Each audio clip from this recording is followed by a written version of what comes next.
Ironic that Whoopi Goldberg and Joy Behar and the rest of the ladies on The View spend their time calling Republicans the conspiracy theorists, but they have been wrong about everything they have said over the last couple of years. They likened President Trump to Hitler. They have mocked him. They have shamed him. They have lied about him consistently on their show. And it was a joy to watch them on November the 6th when they realized that tens of millions of Americans do not listen to the lies that they have spewed. These women are completely out of touch with reality. And I think she's probably been put in there because, according to Donald Trump, she's a 10.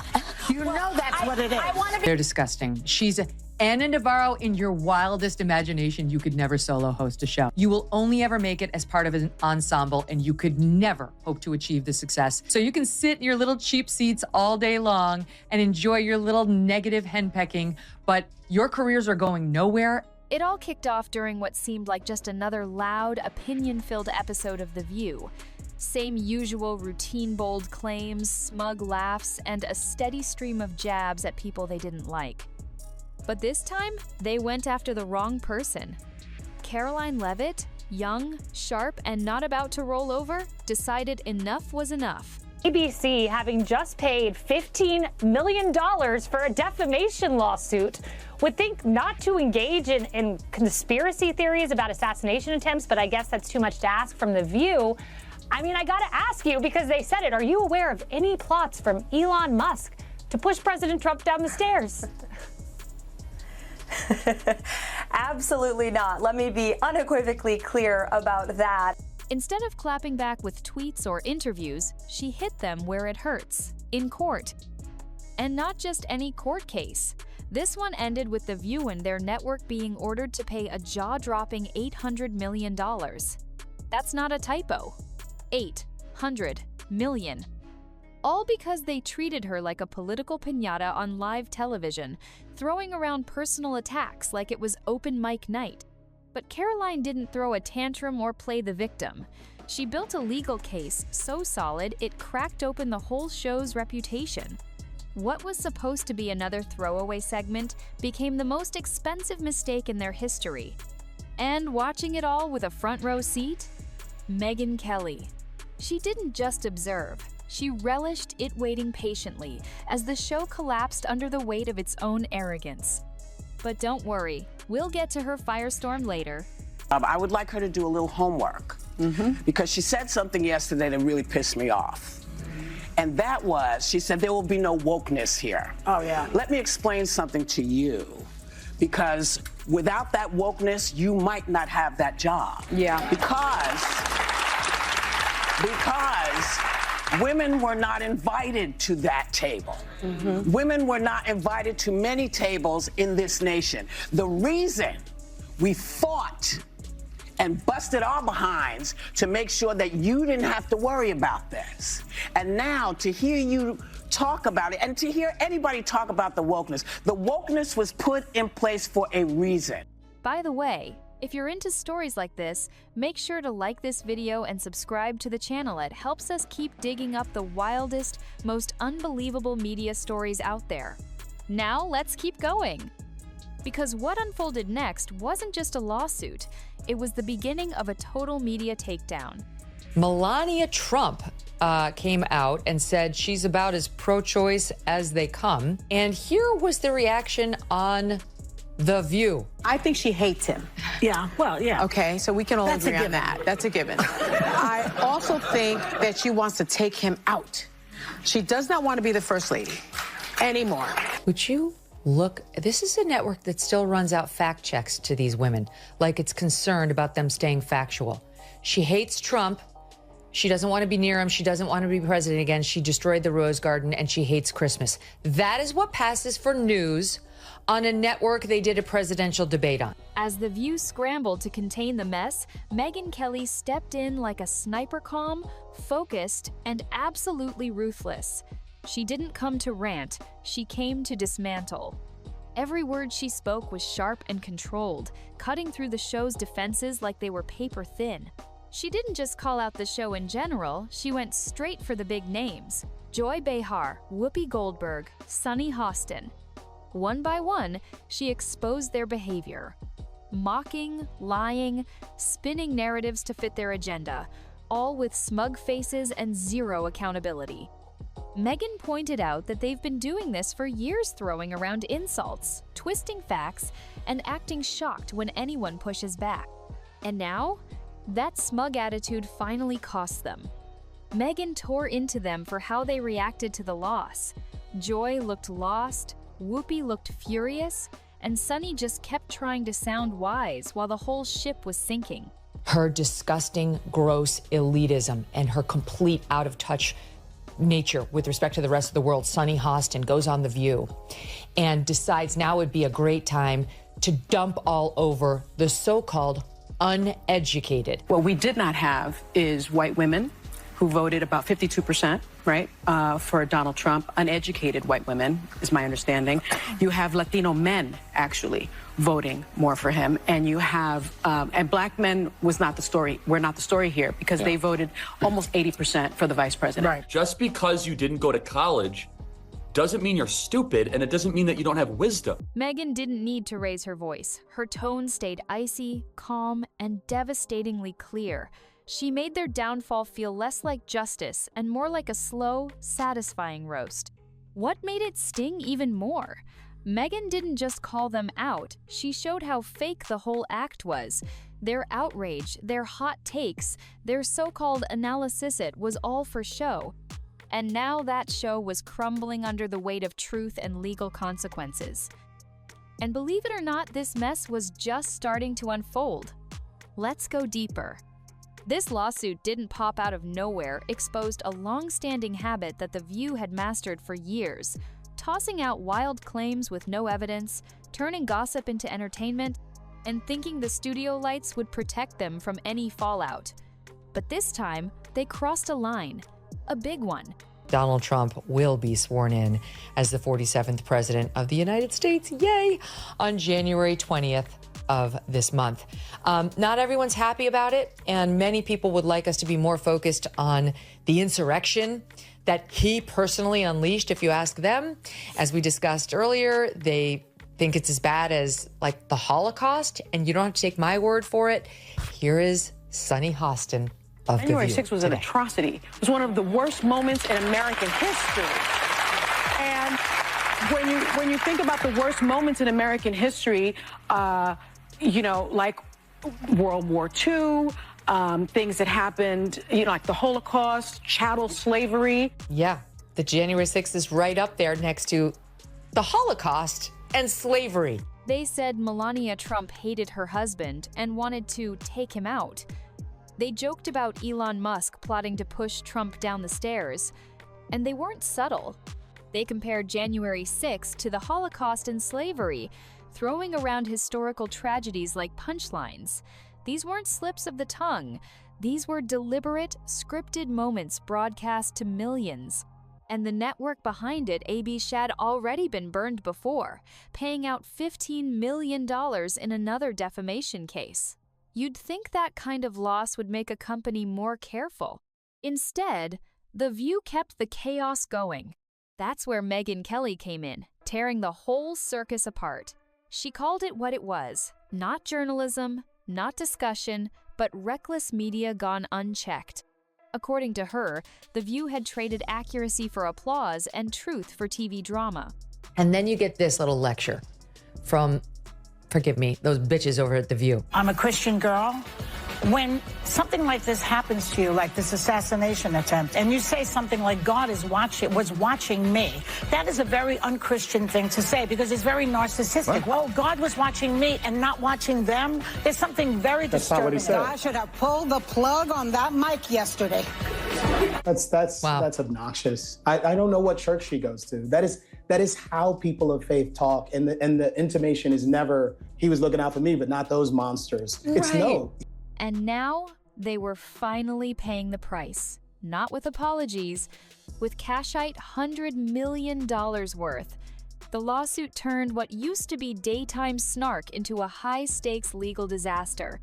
The lines they once crossed so easily had become legal landmines. And Caroline Leavitt? She was just getting started. Caroline didn't just file a lawsuit, she built a legal machine. This wasn't some emotional reaction or desperate PR move.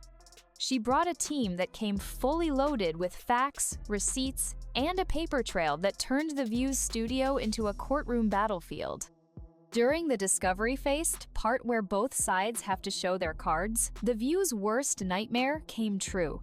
Internal emails, show scripts, production notes, it all came out. And what did those documents reveal? That some of the most outrageous things said on air were planned. Not mistakes, not misunderstandings, just straight-up manufactured drama for ratings. Producers had openly discussed bending the truth to make segments juicier.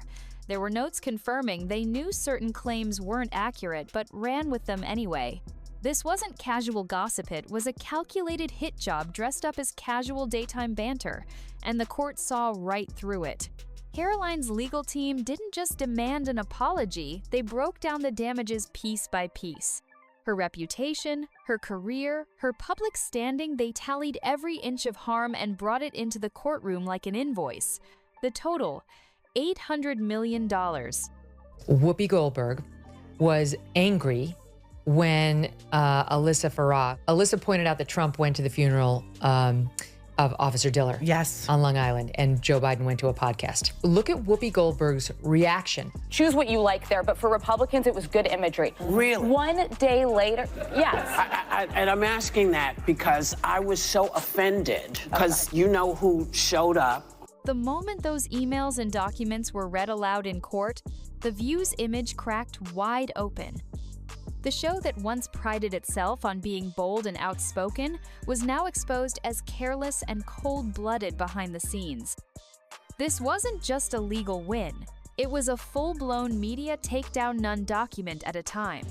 What happened next was pure humiliation. The View was forced to face the consequences live in front of their audience.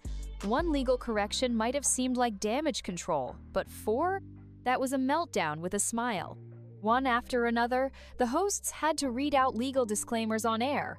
You could see the tension in their eyes as they stumbled through each carefully worded correction. The same women who used to throw insults so confidently were now stuck awkwardly walking back their own words under legal pressure. It wasn't accountability, it was damage control disguised as professionalism. And while they tried to play it cool, the panic was impossible to hide. The show started pulling old clips off the internet, especially the ones that triggered the lawsuit. Sponsors didn't wait around either. Brands began pulling out quietly, not wanting to be linked to a legal disaster. Inside the studio, things weren't any better. The once freewheeling atmosphere turned into a legal maze. Interns suddenly had to get approval before suggesting a joke. Producers had to run every line through legal before it hit the teleprompter. What used to be a talk show was now a live compliance meeting. That hot mess that they air in the mornings, called The View, had to issue not one, not two, not three, but 4 corrections, legal corrections, 4 legal notes. We only have 3 of them on camera, but look at this. I have another legal note. God. Both Trump and Pam Bondi have denied allegations of a quid pro quo. I have a legal note. Not to mention what they did at that debate, where once again, they tried to fact check only one side, and then when their fact checks got fact checked, they cowered. They cowered in fear. I mean, this is a pattern with them. Meanwhile, Megyn Kelly was still locked in, dissecting every misstep like a surgeon with perfect aim. She wasn't letting it go. Because for her, this wasn't just about The View messing up, it was about proving that the days of media giants doing whatever they wanted with zero fallout were finally over. Right in the middle of all this chaos stood Caroline Levitt-Cool, composed and completely in control. While The View scrambled to patch their reputation, Caroline didn't gloat. She didn't make a media tour or post a dramatic rant. She let her victory speak for itself. A few months earlier, most people saw her as just another young political figure, ambitious, but easy to dismiss. Not anymore. Now, she was the woman who walked into court, took on one of the most powerful daytime shows in America, and walked out with a win worth $800 million. She didn't just defend her name, she became a force. And this win didn't just make headlines, it changed how people saw her. She went from being underestimated to being unstoppable. Not because she yelled the loudest, but because she used the system better than anyone expected. They love nothing more than tearing down women with the most petty and vacuous of insults. Levitt appears to be a fierce operator, but she's also 27 and arguably quite glamorous. So of course, the kind and progressive voices at The View reacted to her appointment like this. I think she's probably been put in there because according to Donald Trump, she's a 10. You know that's what it is. She didn't play dirty, she played smart. Meanwhile, Megyn Kelly didn't miss a beat. She saw exactly what this moment meant. For her, this wasn't just a media loss, it was a cultural reset. A clear message that no matter how big your platform is, you don't get to publicly drag someone without facing real consequences.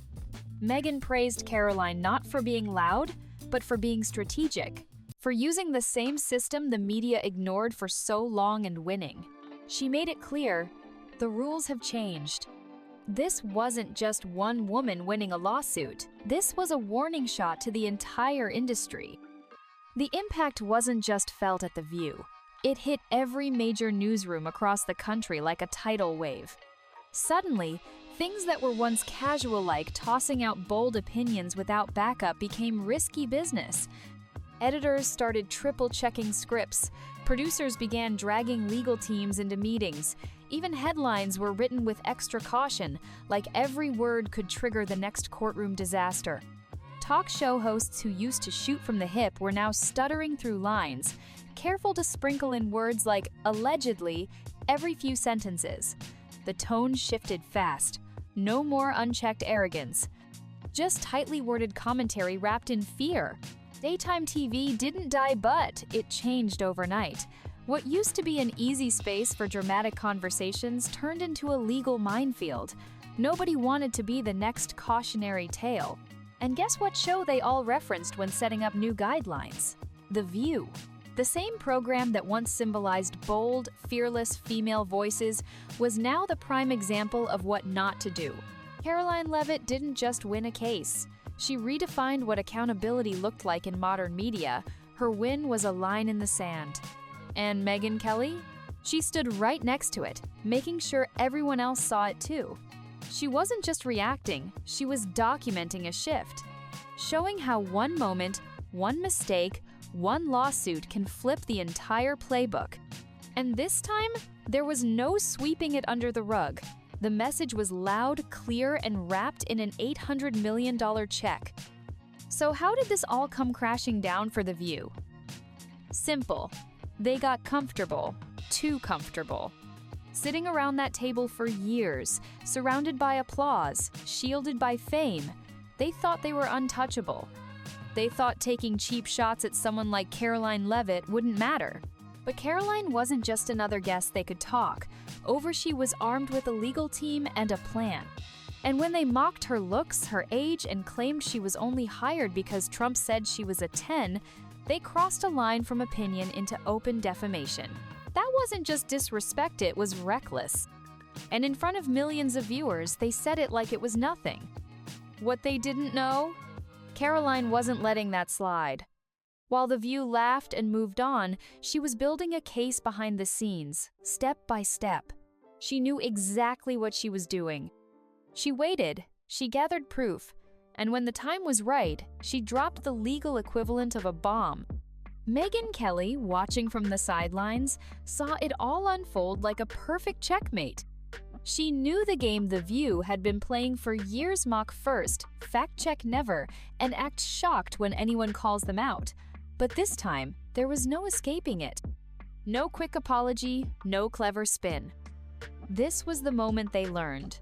The studio might have cameras, but the courtroom has consequences. And then came the part that really sent chills through the industry. The View got hit where it hurts most, in their secrets. Caroline Levitt's legal team didn't just accuse them of bad behavior, they proved it. The lawsuit dragged all their behind-the-scenes tactics into the spotlight. Internal emails showed producers discussing how to spice up segments by exaggerating claims. There were scripts with notes admitting the facts were shaky. They weren't stumbling into controversy, they were building it, knowing full well the damage it could cause. It wasn't just sloppy, it was calculated. And the courtroom didn't shrug it off. The judge and jury didn't see entertainment, they saw defamation with intent. Megyn Kelly pointed this out in her brutal breakdown. She wasn't interested in shock value. She walked through the evidence piece by piece. What was said on air? What was written in emails? What was hidden in drafts? She painted a clear picture. The View wasn't just opinionated, they were careless, and now they were caught. The damage was fully itemized. Caroline's team laid out the reputational harm, the lost speaking gigs, the credibility hits. It wasn't vague, it was specific, detailed, undeniable. And the total? $800 million. This case didn't just sting, it rewrote the rules. The hosts learned painfully that when you use your platform to go after someone, it's not just your opinion. It can be a lawsuit waiting to happen. And next time, people might not laugh it off, they'll lawyer up. As the fallout continued, The View tried to keep the show going like nothing had happened, but it was too late. The damage wasn't just financial, it was cultural. The brand that once stood for bold opinions and speaking truth now symbolized media arrogance and legal recklessness. 4 on-air legal notes later, and the charm was gone. The confidence? Shaken. The laughter? Forced. Every correction read live felt like another nail in the show's credibility. And behind the scenes? Total panic. Executives were scrambling. Reruns of the controversial segments were quietly deleted from streaming platforms. Interns and junior producers were warned. Run everything past legal. Twice. The vibe inside the studio had flipped. It wasn't free talk anymore, it was survival mode, and sponsors weren't sticking around to see how it played out. Deals were pulled, advertisers ghosted. Even longtime fans began tuning out, sensing that something had changed. The View wasn't fearless, it was reckless, and now it was scared. Meanwhile, Megyn Kelly kept the pressure on. She didn't gloat, she analyzed. Calm, sharp, and merciless. She used their collapse to spotlight a bigger issue, how media giants like The View had gotten away with this behavior for years. But not anymore. The fear was real now. Every talk show across the country started tightening up.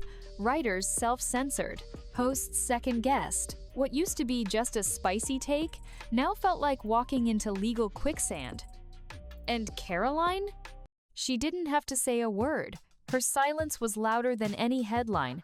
She had changed the game without ever raising her voice. Caroline Leavitt's quiet confidence through it all is what made her victory even more powerful. She didn't need a PR tour or dramatic interviews. Her win was already speaking volumes.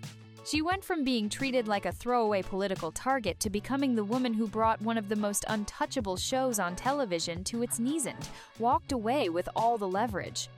She didn't just get a paycheck. She got respect. She got power. And she got proof that standing your ground can still work even against a media giant.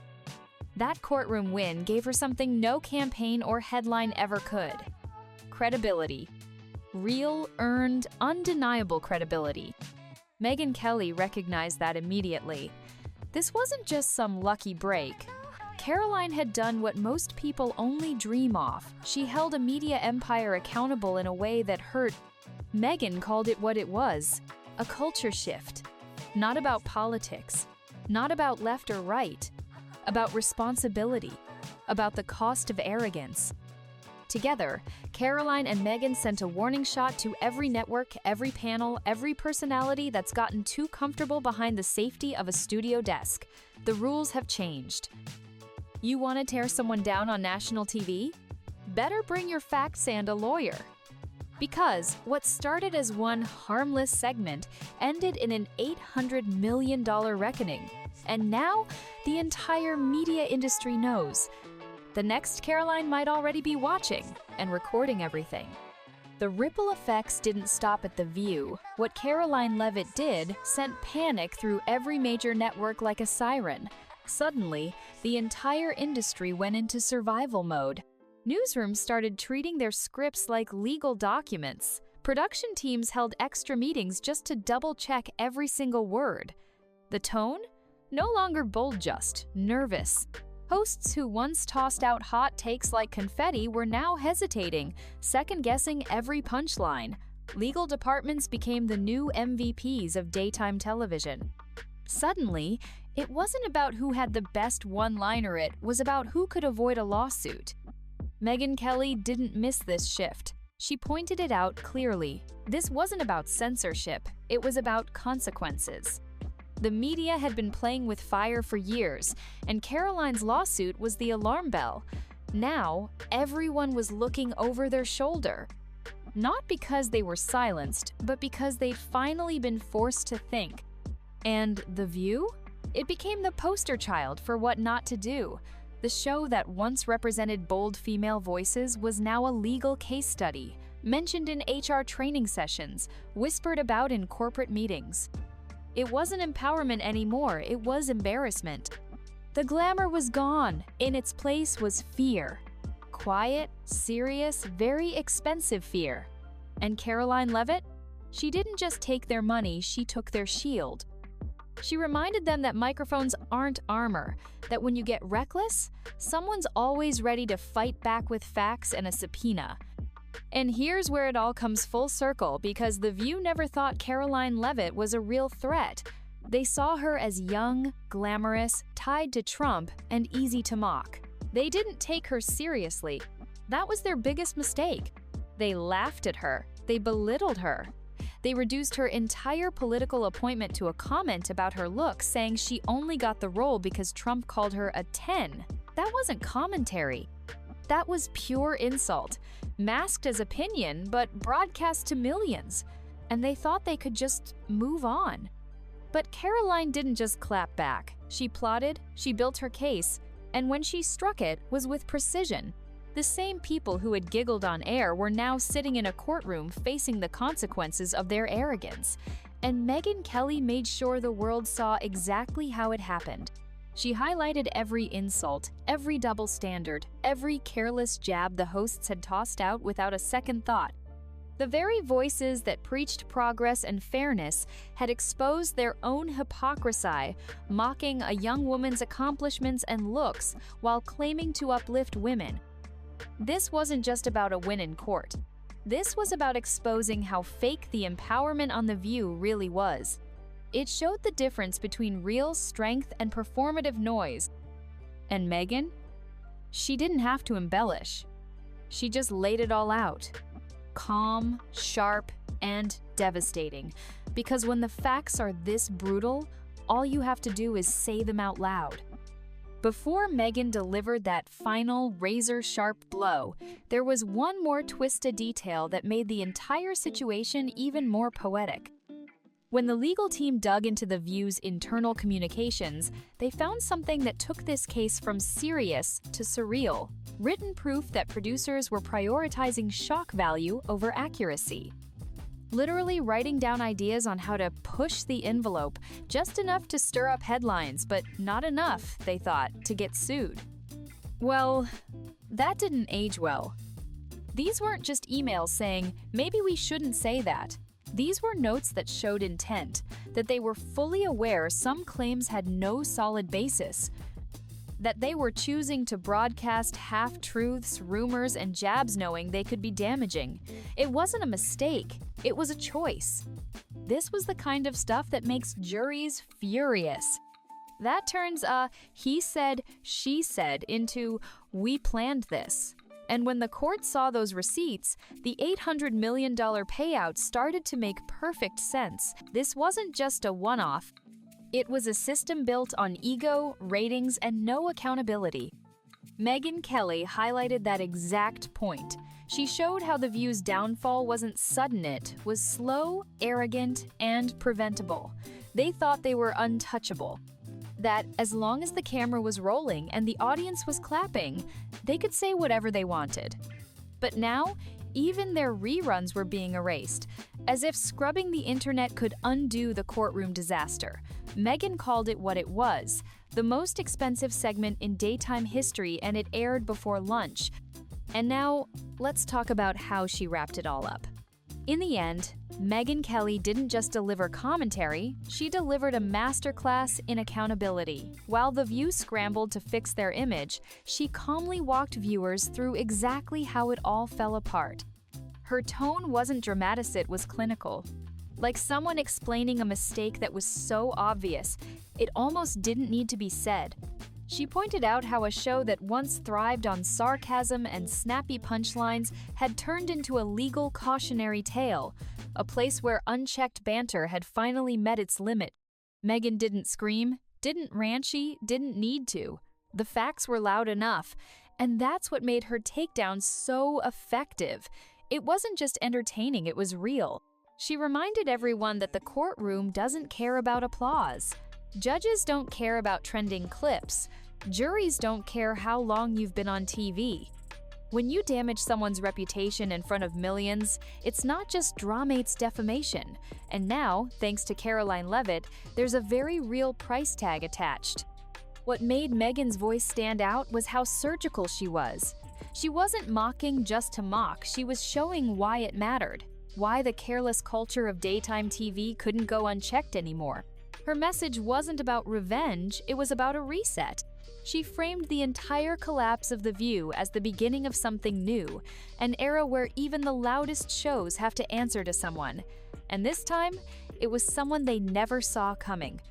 If you enjoyed this video, don't forget to hit the like button and subscribe to this channel.